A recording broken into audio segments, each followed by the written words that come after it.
hundreds of Iraqi families have escaped the violence in Fallujah by fleeing across the Euphrates River. Iraqi forces are trying to recapture a suburb near to the city centre, but there are still a large number of civilians trapped in the conflict zone. Well, Ammar Karim is in Baghdad and joins us now with the latest. So good to speak to you, Ammar. So just give us an idea of where we are with this battle for Fallujah. We've seen the images of those civilians trying to flee across the Euphrates River. Are we reaching the final point in this battle?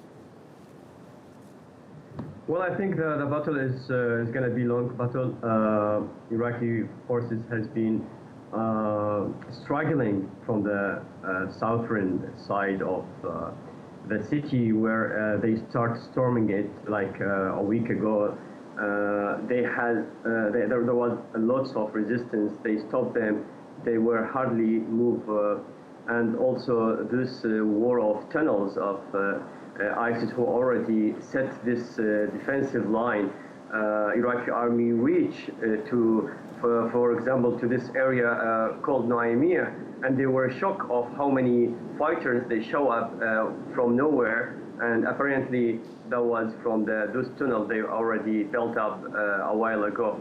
And today there was airstrike on one of the tunnels. They claimed that the military leader of DAESH was killed in this. There is no verification from anyone, even just like one single source is the security forces of Iraq, who claimed that. DAESH didn't even claim that.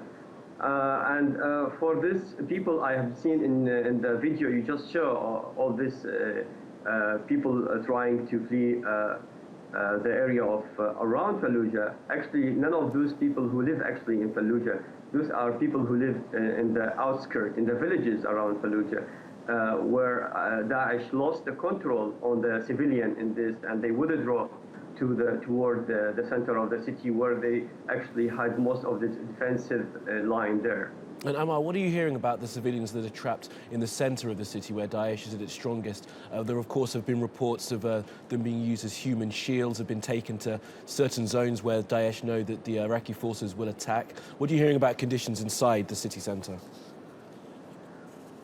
Well, actually, the people are really starving inside the center of Fallujah, and they prevented to go from one city to another. It's kind of full curfew was imposed by Daesh. Also, they still insist to recruit as much as they can from people of the Fallujah. Even the leader now want to send them on the front line.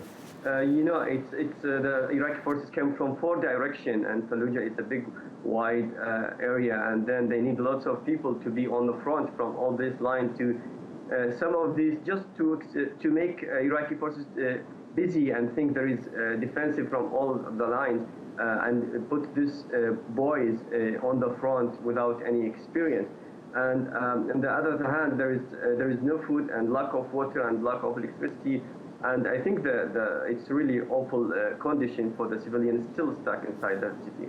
Okay, well, Ammar, good to speak to you from Baghdad, and thank you. Back to you again later in the evening. Thank you.